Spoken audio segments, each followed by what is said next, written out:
So before we get started, I'm Janette Kendall. I'm the Director of the Centre for Commercial Law and Regulatory Studies, and I'd like to welcome you to this joint event between CLARS, the Centre for Commercial Law and Regulatory Studies, and Arnold Bloch Leibler.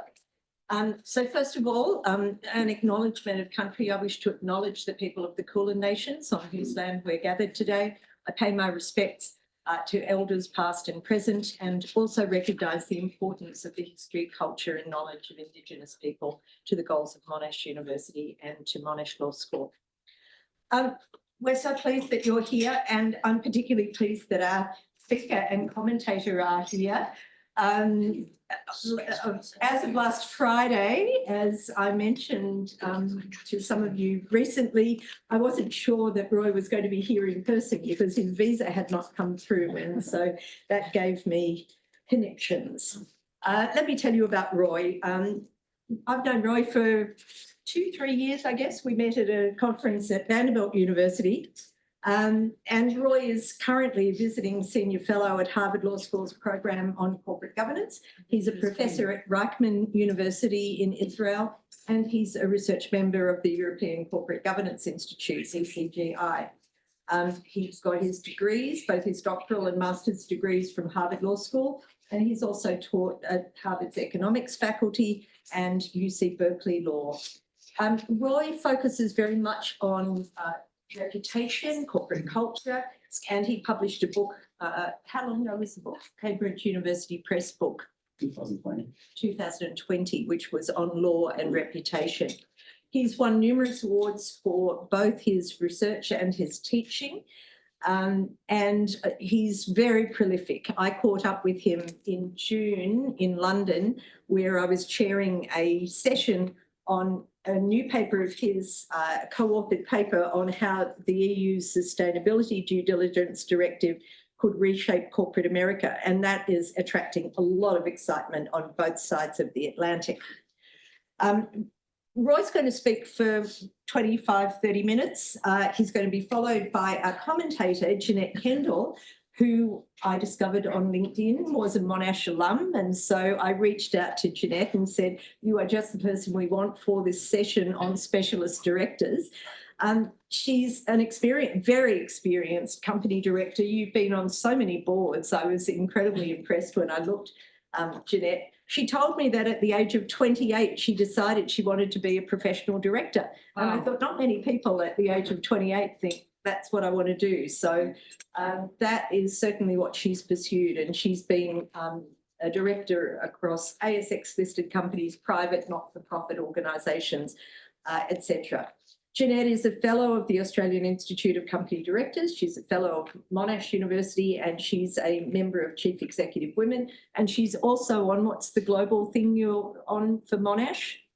The global leaders. And that means she just has to go to the Prato campus to, Hong Kong. It's mandatory for global leaders at Monash to jet around the world.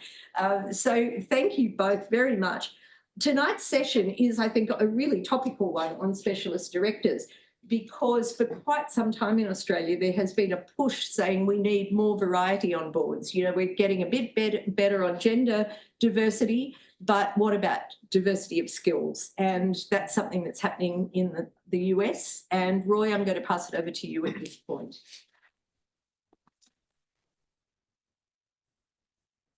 Thanks a lot, Jennifer, for these kind words and the kind invitation. It's an honor. And thanks so much for CLARS and for Arnold Bloch Leibler for making it happen.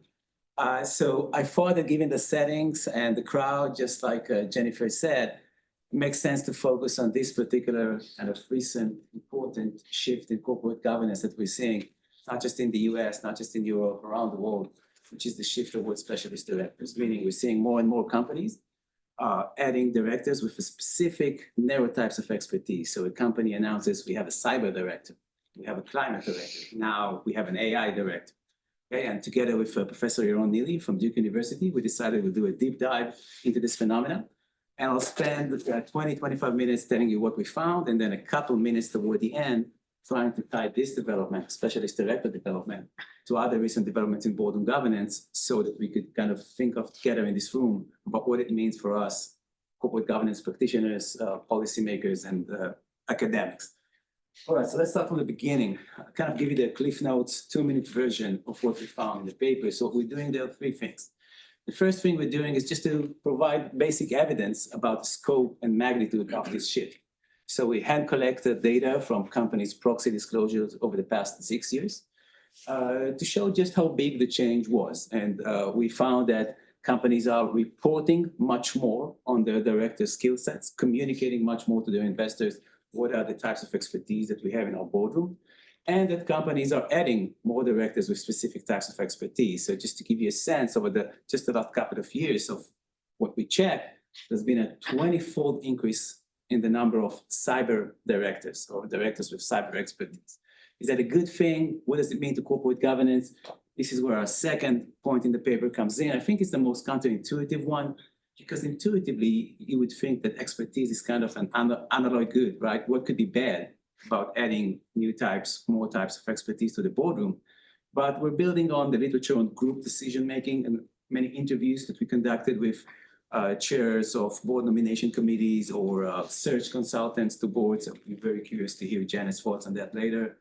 And they highlight kind of 5 realistic concerns about this trend, about this movement towards specialist directors. I will discuss it more in details later, but just in a nutshell, the idea is that when you're putting more specialist, narrow, specific types of expertise on the board, it may disrupt the board effectiveness on core business issues, and it may actually be bad for the board effectiveness on that specific issue that the director has expertise in. Meaning if you're trying to address first order problem like pollution or diversity or privacy, just by adding a director with specific skill set, it may not mean that the company improves its behavior on diversity and privacy and climate. It may actually mean the opposite, and we'll explain more later. And then the third thing is kind of a natural segue, is we're trying to sketch some policy implications. For regulators, I guess the main implication is to rethink the need to do anything, to push companies to add specific types of expertise.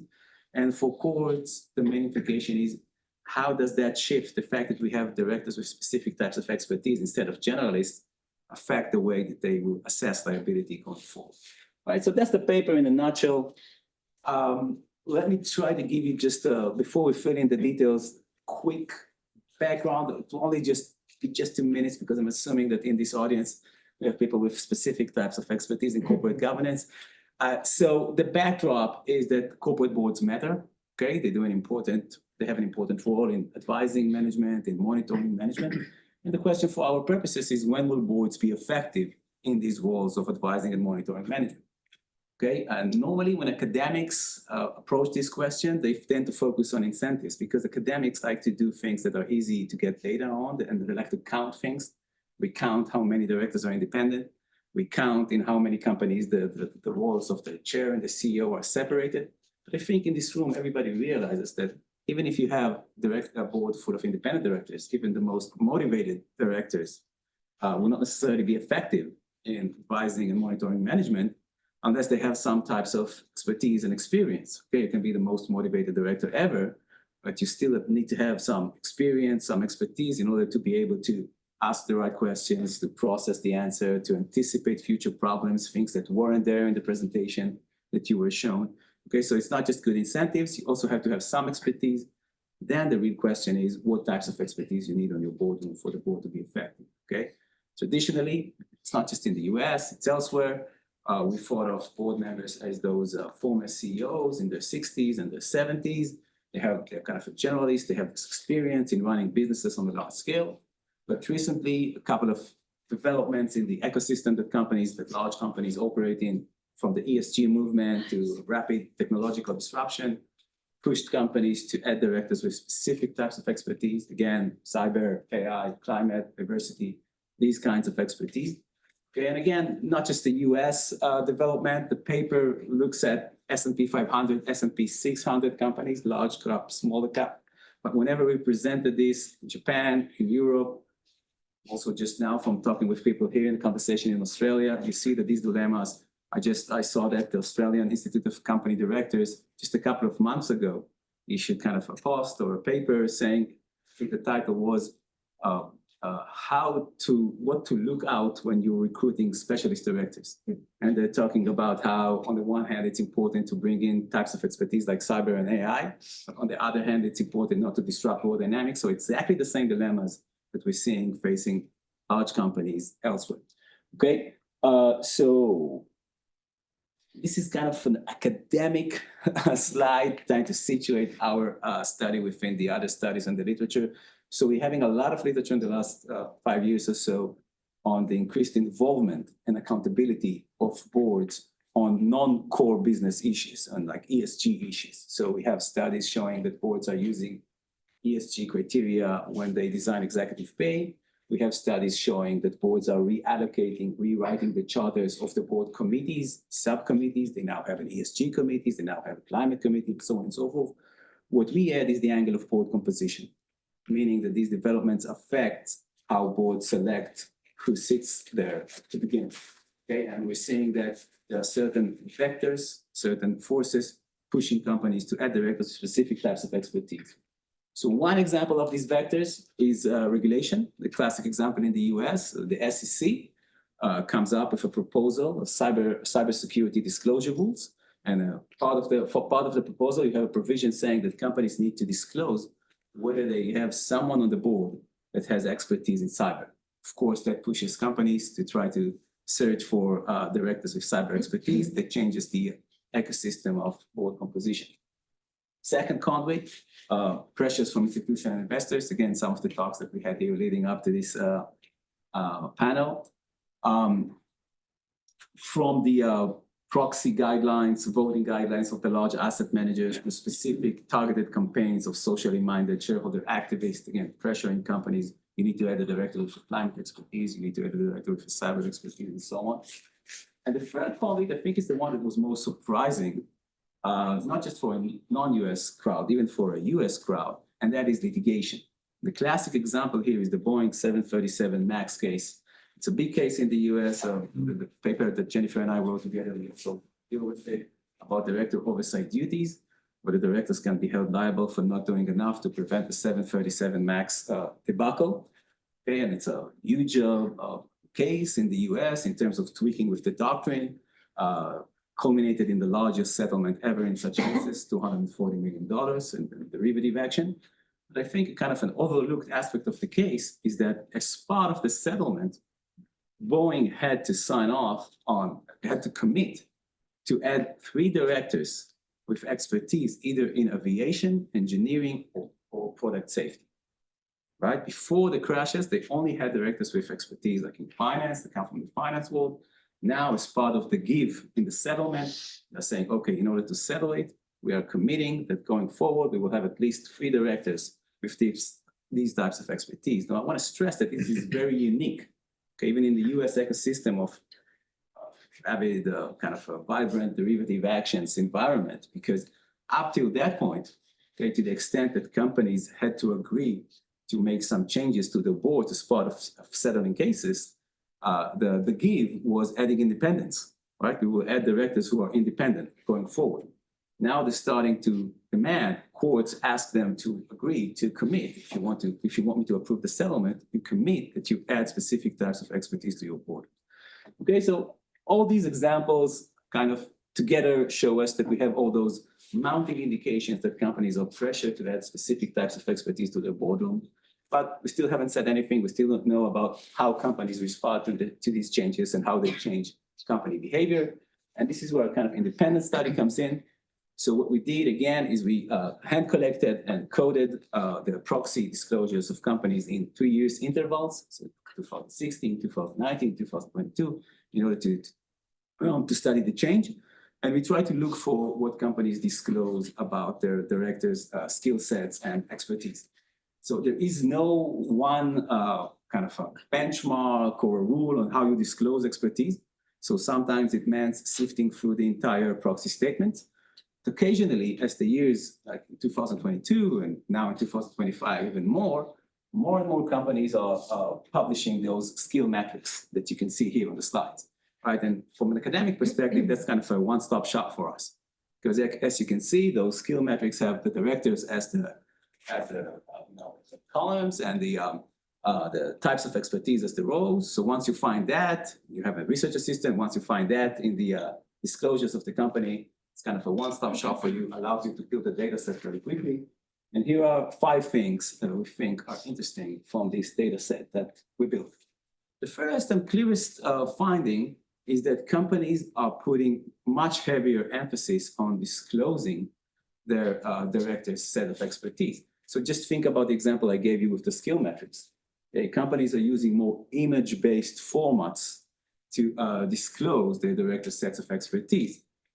In 2016, only 14% of the S&P 500 companies used the skill metrics. By 2022, that number jumped to 66.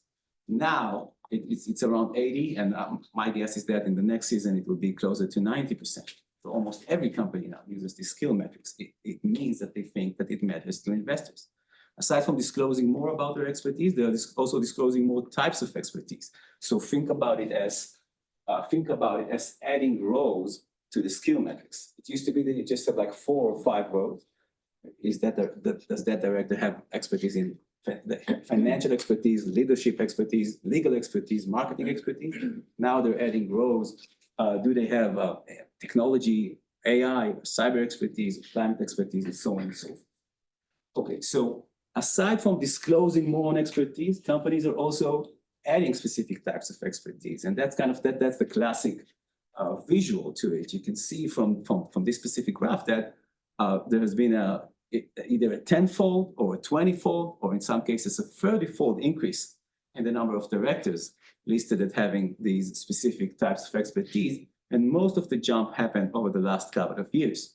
Okay, but it is precisely because we saw this great jump. For example, like think about the cyber jumping from 200 to 723 over 2 years. That gave us pause. It made us skeptical a little bit, because we know from previous studies just how glacial board turnover can be. It takes time for board members to step down and for new board members to be added. So how can it be that over a couple of years, we went from 200 to 723? Where did all these 523 expert directors come?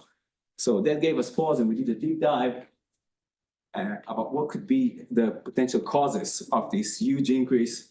And what we found also taught us a lot about the limitations of our own study.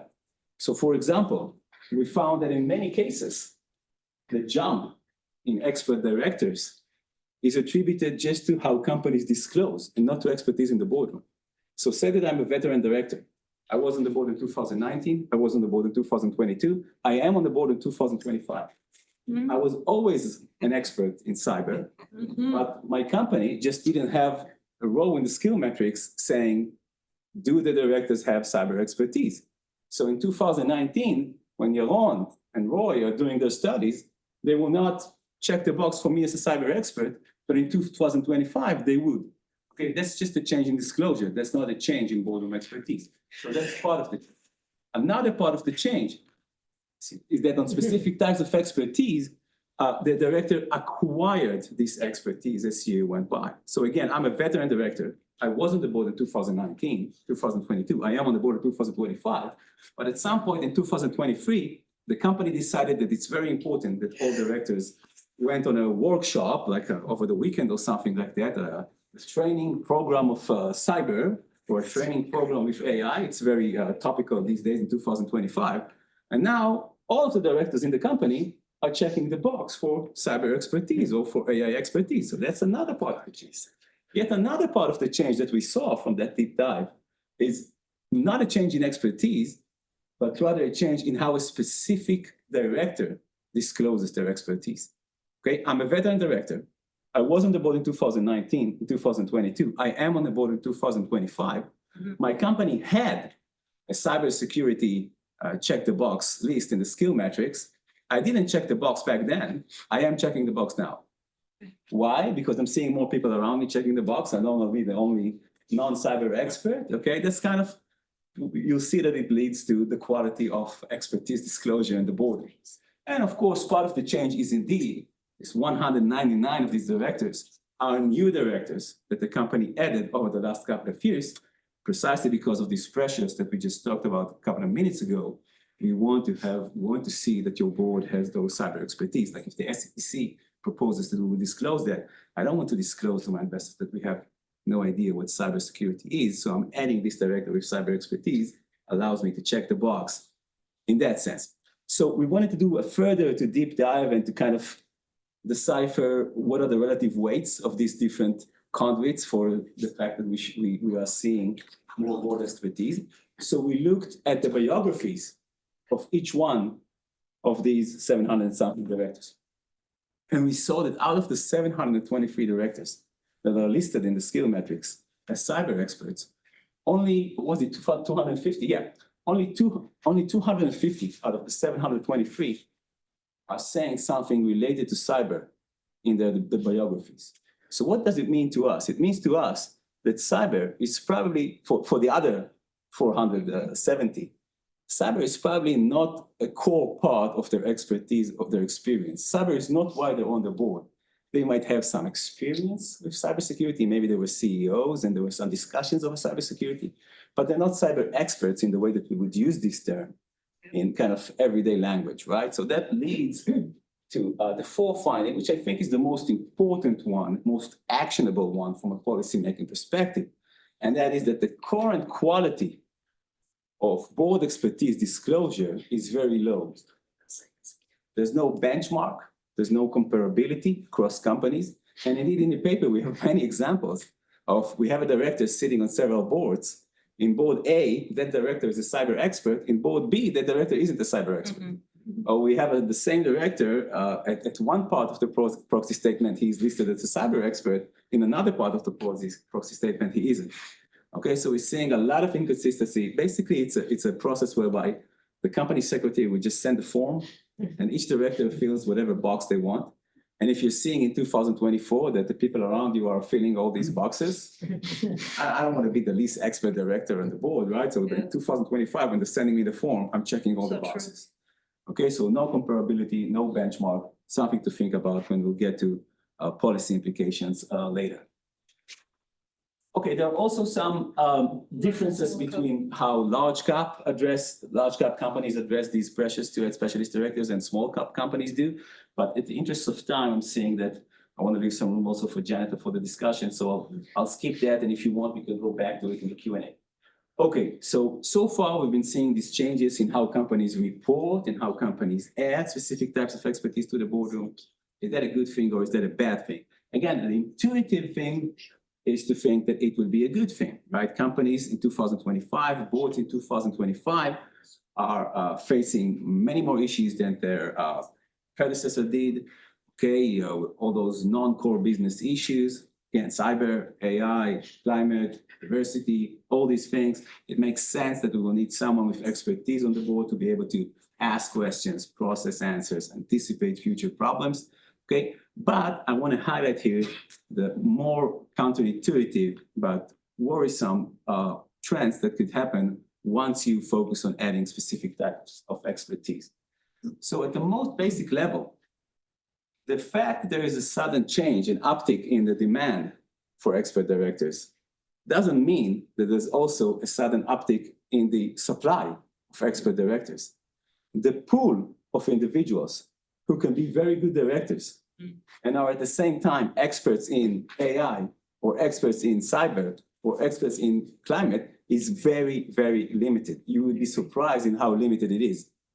And so when every company in the S&P 500 is pushed to add these type of specific expertise to the boardroom, by definition, it means that some companies will have to compromise their director selection process and their director onboarding process. Okay? I may compromise, I may bring in someone that doesn't have the right interpersonal skills. I may bring in someone that doesn't have the right bandwidth. I may bring in someone that doesn't have the right motivation.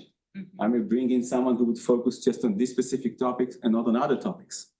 Okay, I may bring in someone without onboarding properly. I may want to wait for a couple of years, but I'm pressured now, so I'm adding more people right now. Okay, so even if we improve the quality of our discussions over cyber or AI or climate in the boardroom, that might come at the expense of the effectiveness of our discussions on the other core issues such as business strategy. And in fact, it may actually interfere also with the effectiveness on the board on the specific issue for which we try to search for a director of a specific type of expertise. So in the interviews that we conducted, almost all of our interviewees mentioned, unaided, unprompted by us, independently of each other, mentioned something that in the psychology literature we call authority bias, which means if I'm a veteran director, say I'm 66 years old or something like that, and now they're putting on the agenda things such as cybersecurity or AI, and there is someone who is a cyber expert or the AI expert in the boardroom, I may perceive that someone is that I'm not as willing to invest in learning this topic. That cyber director, that AI director, I'm just listening to what they say. Oh, okay, let's move forward to discuss the other topic.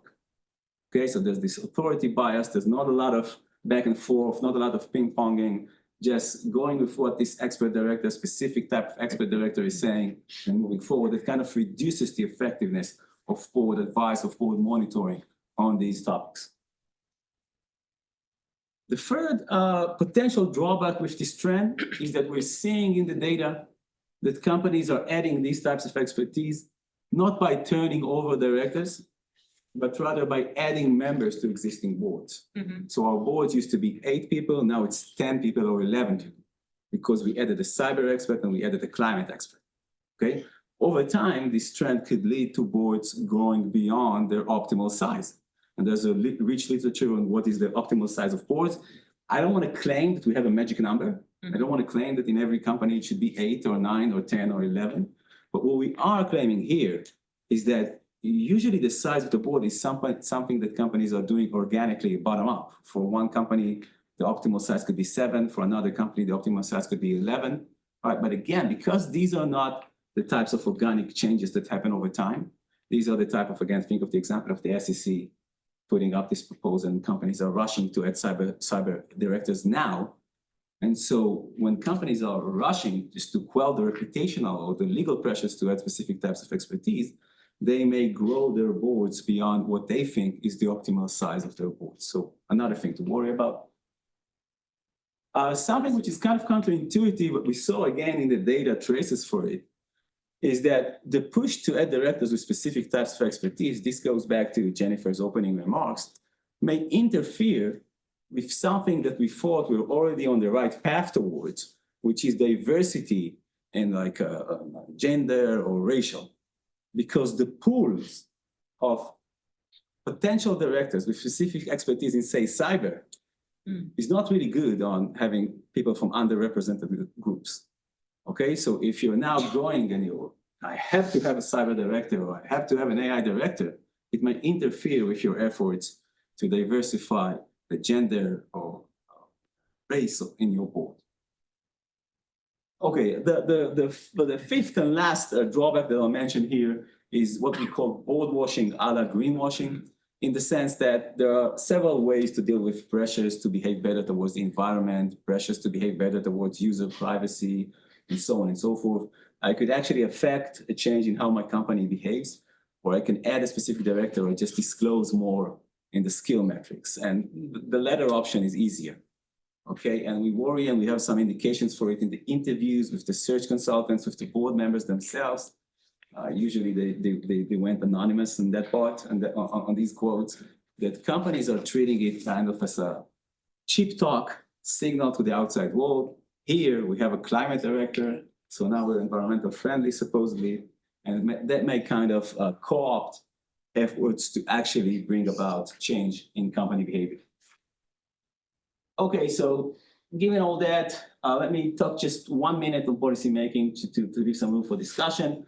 The main lesson for regulators is we don't necessarily need one-size-fits-all intervention in board composition, because board composition is something which is very company specific. To the extent that regulators want to address these issues of expertise in the boardroom, they should focus on disclosure, ensuring comparability in disclosure, ensuring that we can understand that we can compare across companies, across time, between companies, because right now the state of directors' expertise is kind of horrible. The second lesson is for courts. I don't want to, if I want to spend too much time on that, the idea here basically is that there's a difference in how courts assess director liability, not in terms of the standard, but how we evaluate director behavior against the standard. Do we evaluate collectively at the board level, or do we evaluate it individually, director by director? And whether the fact that we have a director with a specific types of expertise, so say that we bring in a cyber director and the company suffers for a big cyber breach, does it mean that the cyber director faces an increased risk of liability or not? We have some discussion on that in the paper. I'm happy to discuss it also in Q&A. I thought I'll talk more about other bigger picture aspects, but let me just mention one thing, which is I don't envy directors in 2025. They have too many things on their plate. That's the board overload theme that you see here. Too many increased responsibilities, a wider scope of responsibilities. Damn if you do, damn if you don't on all those issues, political involvement in boards and so on and so forth. Maybe something that we can tease out after Janette's discussion. All right, thanks a lot. I'll mention one more thing, just to motivate the discussion. I mentioned a few times the proposal of the SEC that companies will disclose whether they have cyber expertise on the board. And when we read this disclosure, and if you know that these types of SEC proposal, they always have like these well-reasoned arguments, and they cite empirical studies. Investors care about climate, and so we want to put the climate disclosure on the agenda. In the proposal to add a provision requiring that companies will disclose whether they have expertise on the board or not, they didn't cite a single empirical study, which is kind of rare, which was kind of a red flag to us as academics. It told us that regulators treat this issue as very straightforward. We could be against adding more types of expertise to the board. And so the SEC was flabbergasted, they were surprised in the comments, when they decided to receive comments from institutional investors and proxy advisors and companies, everybody was against this provision. And so for us, it's kind of a cautionary tale. It's kind of a good thing for academics to be able to say, you guys thought that this issue is very straightforward. It isn't. We need to start a conversation around it. And now we can start a conversation. Thank you. Oh, I don't know how I feel about being a director. Those comments, but I You also don't envy yourself. no. And I think to your point as well, there is potential here in of overreach of a regulator telling companies and boards how to structure their board. But anyway, I'm here tonight to take some of the key themes out of Professor's presentation tonight and give an Australian context to it. And hopefully you'll get some insight into what's happening in Australia at the moment. I think really your research on specialist directors touches on an issue that we face in today's boards, and that is really how to balance broad governance oversight with deep domain specific expertise, because the pressures are here as well to bring in expertise. I haven't seen so much a narrowly defined specialist director, but I'll share with you what's happening in the Australian market in terms of the composition of boards and how that's changed over the past decade. So it isn't necessarily theoretical what you're talking about, it's what we're dealing with every day in the boardroom. Boards are under increasing pressure to navigate complexity, speed and transparency, and to a degree that was unimaginable a decade ago. The old model, a board of generalists who are independent and well-rounded, is being tested by the deeper need and need for deeper, more technical expertise in areas, as you've mentioned, digital transformation, sustainability and cybersecurity. And as was mentioned earlier in the introduction, when I was 28, which was some time ago, I did set that long-term career goal to become a non-executive director. And when I look back on that time, I realised it was a very audacious goal at that time, when all boards were composed of men, predominantly retired CEOs, lawyers and accountants, and apologies to this, I'm in the company of a lot of legal people. I was none of those. So to think that I could one day become a non-executive director with my background was just completely foreign. So it was a crazy, audacious goal. I think it was more a dare to myself that could I actually really do that? Could I go that far? And you have to be careful what you wish for, because 10 years ago, when I made the move from executive to non-executive directorships, time has changed. The times have changed enormously, even in the past decade. I came back, my last executive role was in China. I spent 3 years living in China, and I came back to Australia in 2015, and there was a growing call for greater diversity in Australian boardrooms at the time. In fact, the 30% Club had launched in the UK and came to Australia as well. The pressure for greater diversity was not only gender, but it was also on skills as well. And investors and regulators were pressuring chairs to think differently about the composition of boards in Australia. Interestingly, the skill composition of the ASX 200 has undergone a fundamental transformation in the past decade, shifting from generalist business leadership towards specialist technical domain expertise.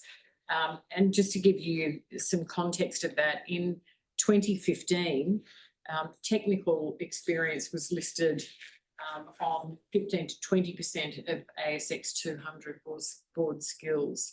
And it was often undefined and it was generic. I think it was a bit of a box tick. It typically meant use technology in the business. So it might have been someone had an iPhone and not deep tech expertise. But things look different in 2025. Skills in technology or digital transformation is listed on 45 to 55% of ASX 200 boards. Skills in cyber is listed on 35 to 45% of boards. That's up from 5% in 2015. And skills in digital customer experience is on about 30 to 40% of boards. Now, I agree with your comment that it's not necessarily individuals that have come onto those boards because the tenure is long on boards. It is a combination of some board renewal with new people, but it is a lot of upskilling. And I actually spend, in fact, I'm sure there's other directors in the room here, we spend a lot of time on professional development. And that's actually quite onerous in many ways to just constantly be learning. It seems that the speed at which topics we're having to grapple with as directors is accelerating. And, you know, the AICD is making a fortune out of running lots of courses that we all flock to remain relevant in the boardroom. Interestingly, in 2015, environmental or sustainability skill was listed on about 10 to 15% of boards, and it was largely confined to the resources and energy sector. But here we are in 2025, and climate sustainability as a skill is listed on 40 to 50% of the ASX 200, and we do spend an inordinate amount of time on ESG. In terms of some of my wheelhouse around customer and consumer insights, in 2015, it was listed as marketing, and yay for anyone here from the business school at Monash who did marketing. No one, two maybe. So that was about 20 to 25% of boards. In 2025, customer experience and insight, it's all listed now as more things. It's listed as customer experience and insights, consumer behaviour trends, brand management skills, and that's on about 35 to 40% of boards on the ASX. In terms of disclosure, that's an interesting one. In 2015, only about 40% of ASX 200 companies disclosed any skill matrix, and those who did shared about 5 to 8 generic categories. In 2025, that's jumped to 85 to 90% of ASX 200 disclosed detailed skilled matrices, and typically with 12 to 18 specific skill categories, so very consistent with your research. So I think your research, Roy, really helps us see the evolution quite clearly, but it also reminds us that the solution is not simply add more specialists. The challenge is how to integrate that expertise so it strengthens the board's collective judgment rather than narrowing it. Across the boards that I sit on, Vicinity Centres, Tabcorp and Bega, I've seen firsthand how the skills needed have changed. At Vicinity, retail has fundamentally shifted in the past decade. We're no longer just managing shopping centres. We're curating mixed-use destinations that blend retail, residential, commercial and experiential spaces. That means that the board really does need to understand digital consumer behaviour, data analytics and sustainability design principles. A decade ago, a property board would have focused on finance and development expertise. Today, experience in customer engagement, technology, climate resilience is just as important. I was actually appointed to the board of Vicinity nearly 8 years ago, and the brief, I would have possibly been seen, actually I was seen as an absolute outsider on that board. I would have been classified as a specialist director. It was early on in my board career. I was 2 years in to being a full-time NED. And I was brought on for my expertise in digital transformation, brand and customer. Many of the directors said to me, we've got all of these data scientists that have appeared and they're coming in doing presentations to the board and we've got no idea what they're talking about. So we really want you to interpret what they're saying, which was kind of weird. I have to say, on the flip side of it, being somewhat of an outsider, I walked into the boardroom for the first time and wondered how in the hell I'd stepped onto an ASX top 20 board. And I felt completely out of my depth. I was surrounded by a whole lot of smart people like you. There were lawyers, investment bankers, and I honestly spent the first year trying to become a lawyer and an investment banker to fill in all the gaps so I could actually become a real director. It took me a little while to realise that I was never going to actually fill in all of those years of experience by Googling it. Anyway, at Tabcorp, the challenge is very different but equally as complex. The board must engage deeply with technology, infrastructure, cybersecurity, AI-driven insights, AML, CTF, and responsible gambling frameworks. I joined the Tabcorp board prior to demerger, bringing deep expertise in the gambling industry, together with digital transformation and consumer experience. Interestingly, we appointed, post-demerger, we appointed Karen Stocks to the board, and she was a first-time director, bringing skills in technology and AI, and she joined our board and continued her executive role based in San Francisco working for Google. And we intentionally wanted to bring a hypodermic needle of that contemporary technology experience into the board discussions. Here, specialist knowledge isn't a luxury, it's actually essential, but it's also crucial that with deep expertise, it helps the rest of the board understand the bigger picture so decisions remain collective. So I think that's really a critical issue, that I'm not seeing an over-reliance on a specialist director or someone with whoever special skill set it is sitting around the table, that they are the sole voice on an issue. And I think that's critical from this research. And as we look at board composition, that we really understand that dynamic, that I think externally a regulator might say, or an activist shareholder, you need that specialist, that specialisation. But actually the whole board needs to actually understand what these issues are. Thirdly, at Bega, the focus shifts again, supply chain, food innovation, sustainability and brand management. Specialist insights in these areas is actually vital, but the greatest value comes when that knowledge is shared across the board so decisions are connected and strategic. Bega is an interesting company. In 2021, it acquired the Lion Dairy and Drinks business. They went really from being a dairy producer to being a leading consumer branded food business in Australia with a lot of export into the Asian market. I was appointed to the board of Bega earlier this year, specifically for my brand consumer products and China experience. On that board sits a couple of dairy farmers, which bring great insight and experience of dairy production. But this business is changing rapidly and the skills and experience sitting around that table changes. So across these three boards, I think the lessons are clear. Specialist knowledge adds value when it aligns to the life stage of the organisation and when the knowledge is shared across the board as well. I think too, it's interesting you've talked about the expert in the room trap a little bit, and I've seen boards defer too readily to the expert in the room. It's human nature, but over time that can really undermine collective accountability. So it is definitely a risk. Good boards make sure all directors engage with key issues, even if they aren't subject matter experts. That means investing in education, external briefings and scenario discussions to build collective capability. You know, at Tabcorp we have, you know, multiple sessions with management and external experts on digital platforms, AI, data ethics, cyber, money laundering. We do a lot on money laundering. And that knowledge, that muscle of the whole board develops that way as well.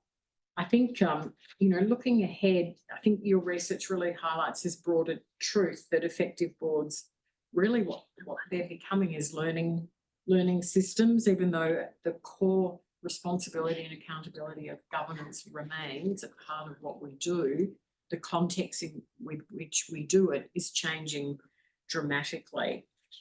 So boards, I think there's some directors I know who are recently retired, and they've gladly retired because it has changed so much. The liability is disproportionate to the role.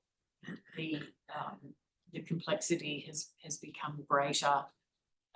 The expectation of regulators, of even just society in general, is enormous. So it's no easy walk in the park. I think when I was that 28-year-old person looking back at some of those gorgeous old blokes who were on boards, I think they were spending a fair bit of time at the Melbourne Club, at Royal Melbourne Golf Club, and in between, you know, just going to the odd board meeting to keep their hand in. That's very cool me saying that, but I think that was a bit more of the persona than what it is now. So I'm seeing the old divide actually between generalists and specialists in Australia sort of really giving way to a model where directors bring both deep expertise in one area and curiosity across many. And the most valuable directors are really comfortably saying, I don't know enough, let's explore it further. And I think that humility drives collective confidence. It also highlights the importance of diversity, not just gender or cultural backgrounds, but diversity in thinking, experience and expertise. The more varied the perspectives, the more resilient the board's decision-making. And I think if you want to see what a future director looks like in Australia, it is worth looking at the current cohort of directors who are participating in the Company Directors Chairs Mentoring Program. This is a program designed to prepare participants for the ASX 200. And the participants' skills span technology, digital transformation, AI, consumer strategy, finance and ESG. So I think that's what's coming through the pipe as well.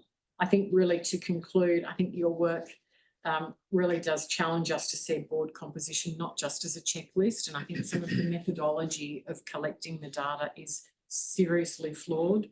And I know a number of the boards that I'm on, when it comes to updating the skills matrix, we agonise over how appalling templates are, and we're in constant search of new ways to evaluate, to actually make this assessment meaningful, because it is something that we are disclosing. I haven't seen people game it so much. There's a new methodology where you peer assess as well, so you're checking whether what that director is saying is actually what you're experiencing in terms of their skills. I think, so going beyond a checklist, but seeing it as a living capability that must evolve with the changing world, and changing it is. What I think is interesting too is what is a specialist skill today will become mainstream table stakes tomorrow. And I actually think AI is a classic example of that.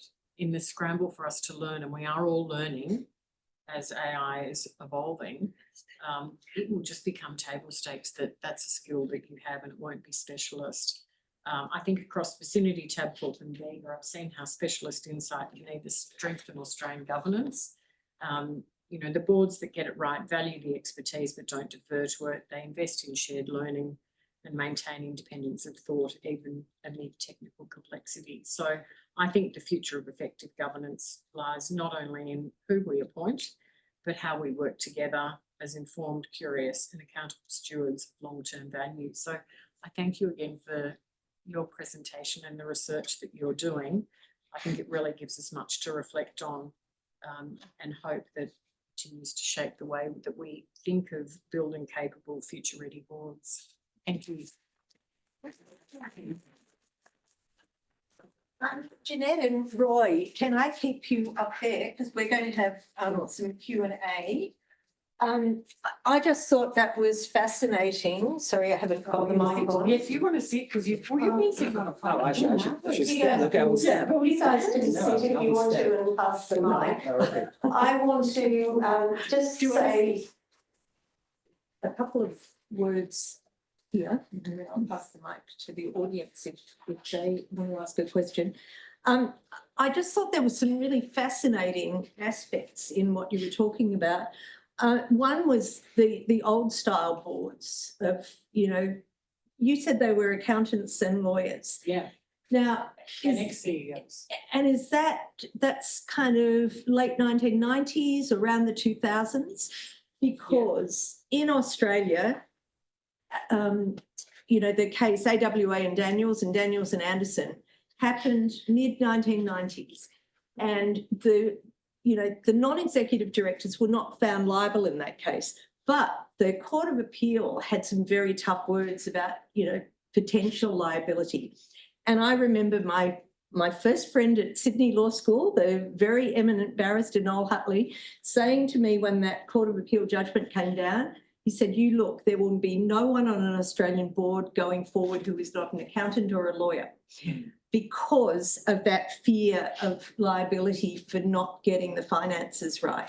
Now, prior to that, Australian boards were much more diverse, and then they suddenly became, Noel was right. From that moment on was what you saw at the beginning of your career. And they're critical.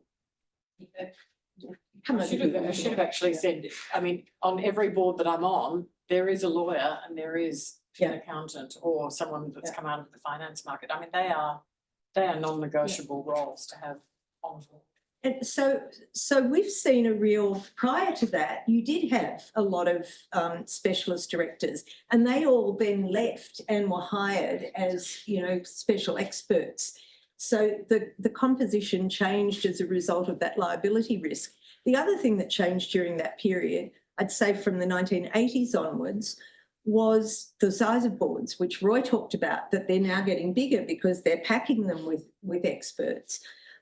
If you go back and watch the movie Barbarians at the Gate, which was, you know, the 28 directors or something. the big buyout. Yeah, 20 directors, this huge table of directors of, you know, representing every ilk.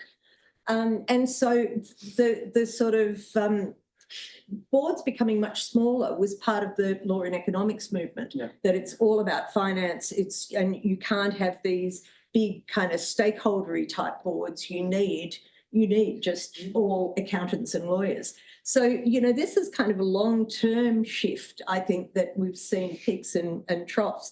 The other thing I thought was interesting was the old style directors that don't understand how things are changing. And a great example of that, I thought, and I don't know what year that was in, but when Barings Bank collapsed. Anyone remember when Barings Bank collapsed? 98, was it? 98. So I knew one of the lawyers on that case that I'd studied with in England, and he said the big problem with that was that all these smart young traders in Singapore, wasn't it?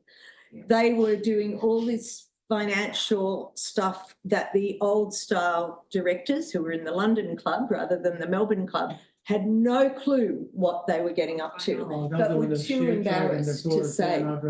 I was on that share trade and I did $1 million.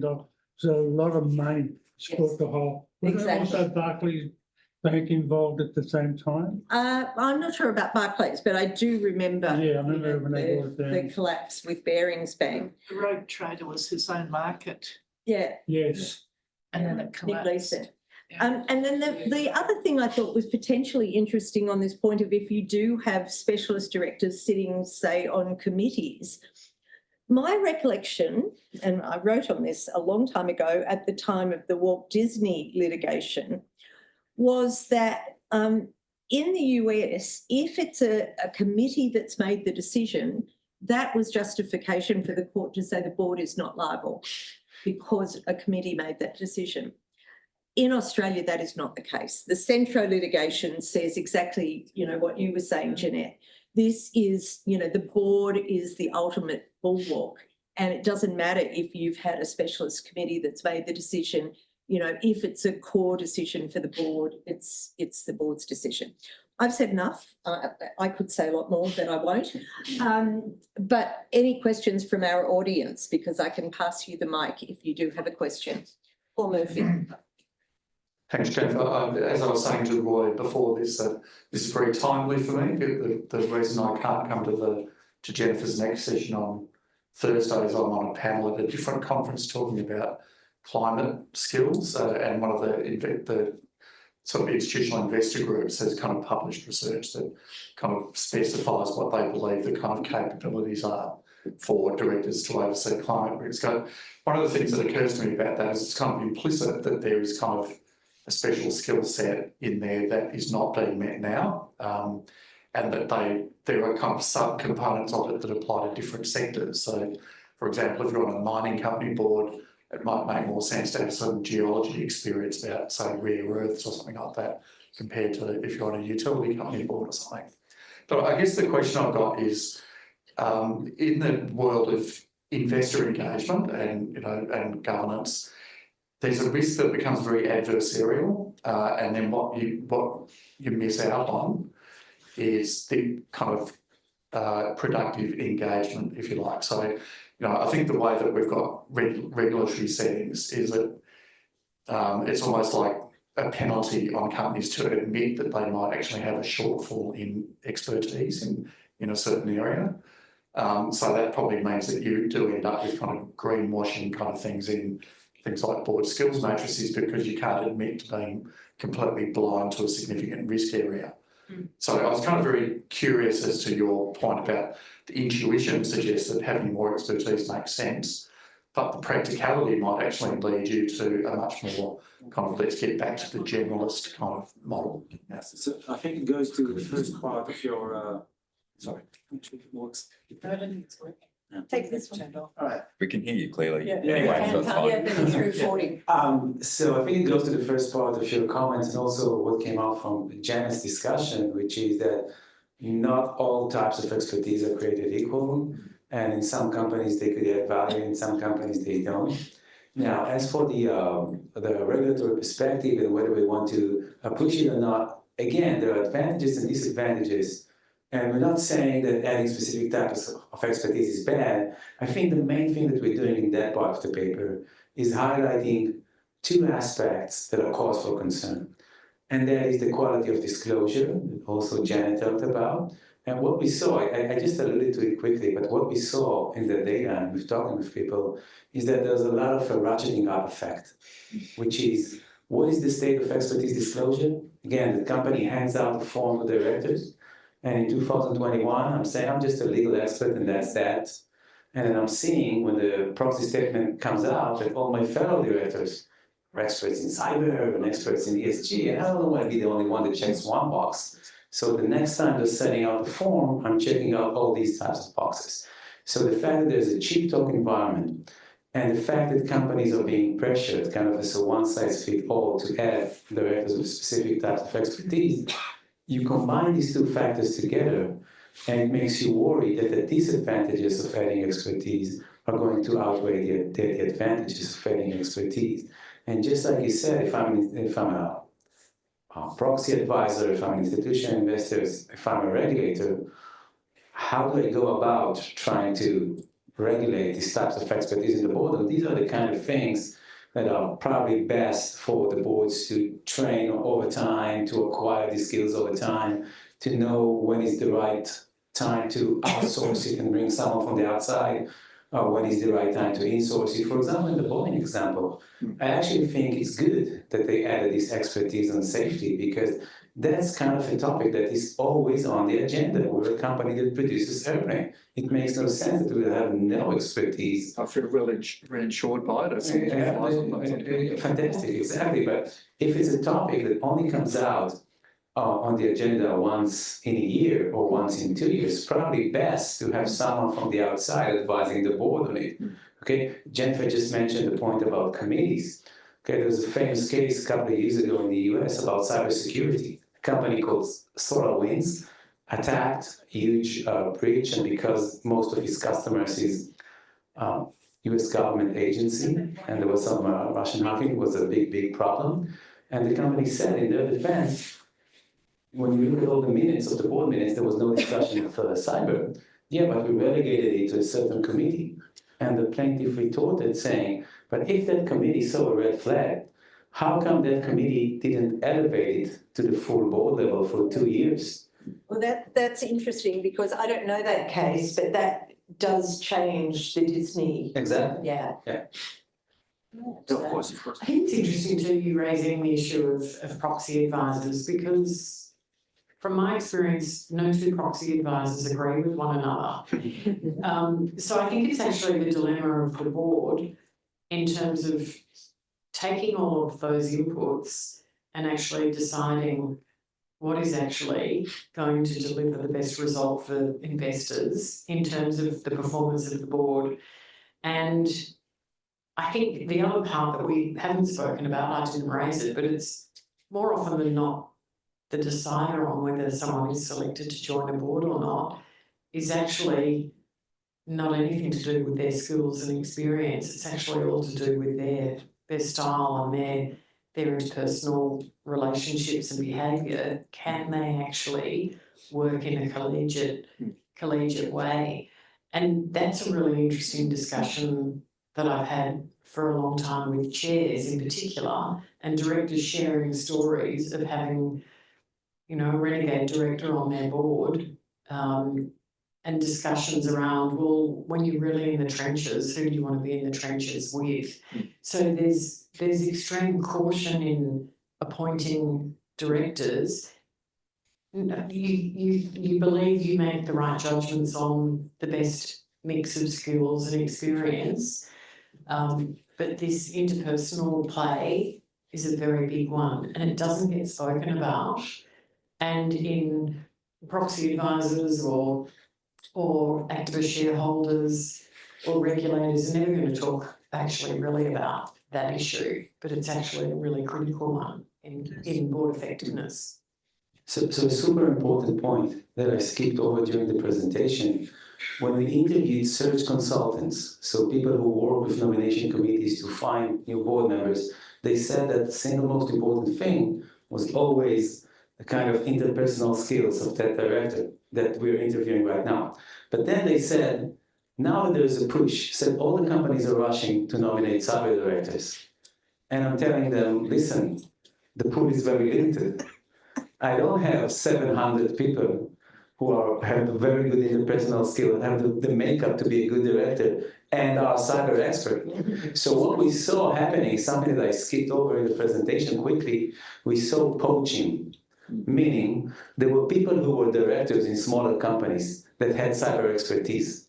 And all of a sudden, all the large, like top 100 companies are going over and taking these directors from the smaller companies. So you saw something in the data, which is interesting. You saw that in the large companies, in the S&P 500, you see this huge uptick of cyber directors. And all of a sudden, in the smaller companies, you see less cyber directors. It meant that they poached them simply because there's the pool is very limited. There are not enough people who have the good interpersonal skills to be good directors and have those specific types of expertise. Janet, I have heard it discussed in a kind of a critical way of directors being too nice and not prepared to challenge. So I've heard it with shareholder activists have said, look, the Australian director regime is very unusual, the number of non-executive independent professional directors that are women. Like, it's a big pool in Australia, and that is not reflected, I think, in other jurisdictions. And I've heard it argued that they have incentives because they're on other boards. They don't want to be seen as rocking the boat, and that can be problematic when the boat needs to be rocked. So that's kind of the opposite of what you're saying. You know, you need to be collegiate and you need to all pull together when a crisis comes. But that argument is there are these perverse incentives then not to be too pushy. Yeah, it's interesting. I mean, from personal experience, that's not what is playing out in the boards that I sit on. Yeah. Like, I think that there's a lot of outspoken in a very, I mean that in a positive way, directors who will call it and Who will challenge. Who will challenge. I think I'd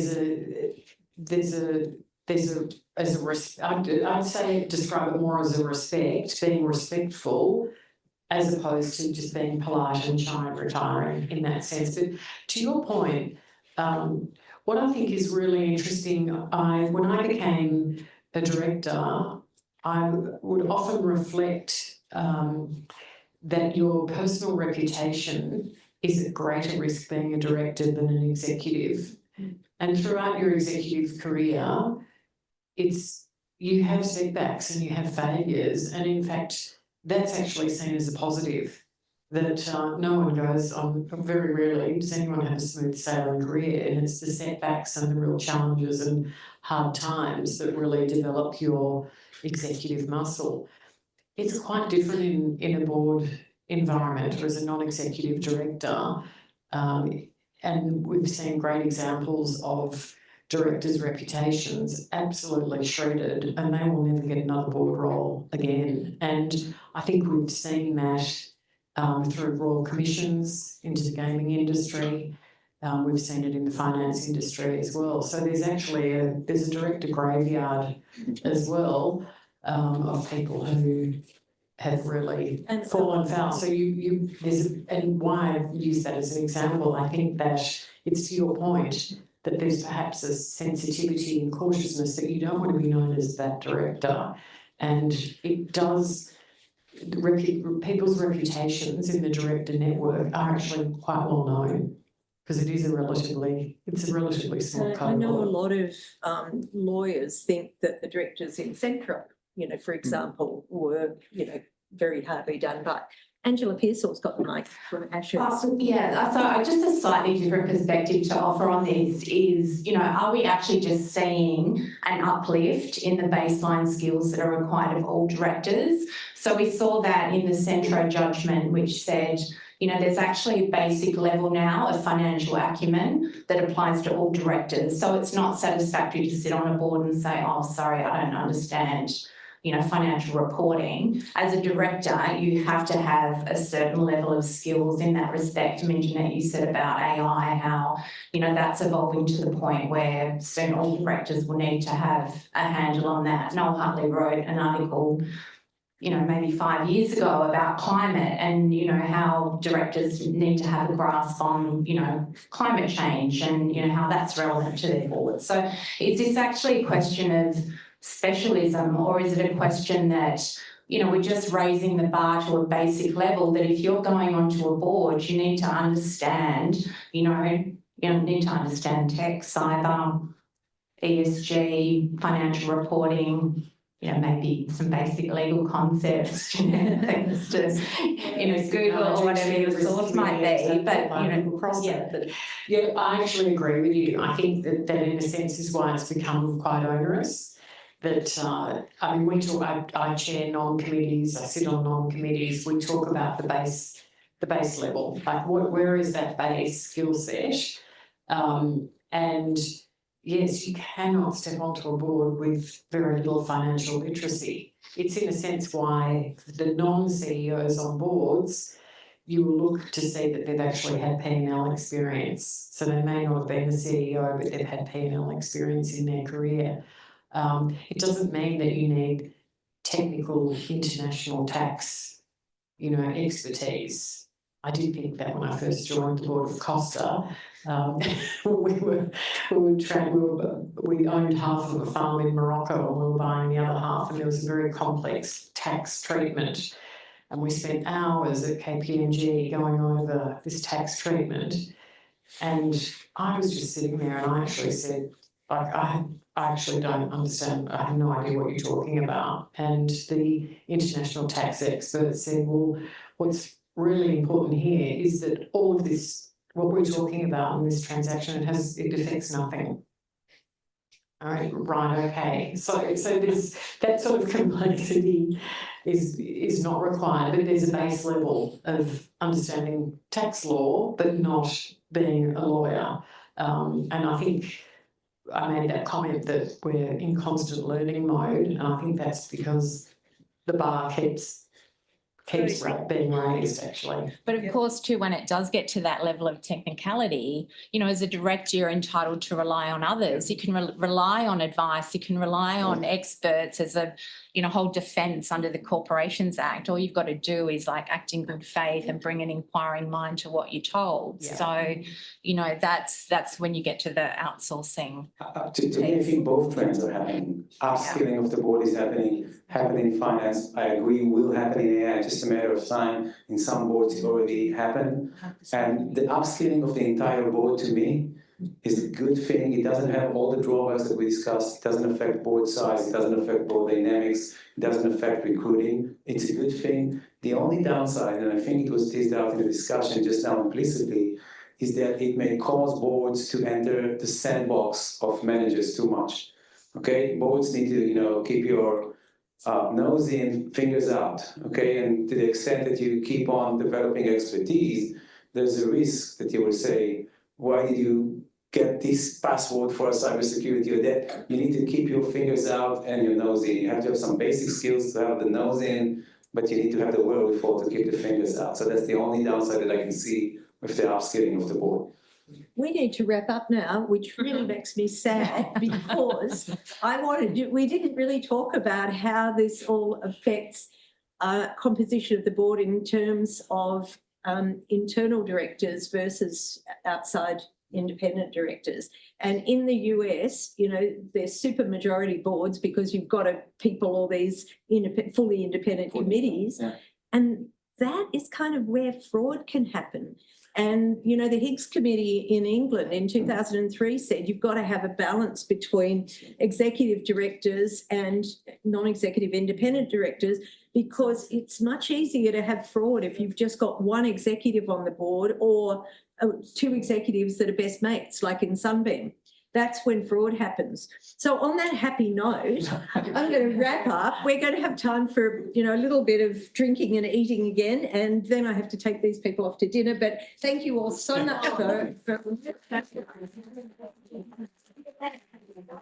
also would like to say thank you so much to Arnold Bloch Leibler for hosting us here tonight, and to Susie Drakopoulos. And also, I think, Jason, you were the one that, Jason is on our executive committee and advisory board. And I said, you know, anyone want to host a really great seminar? And Jason said, we'll do that. So thank you to Arnold Bloch Leibler and to Jason and Susie.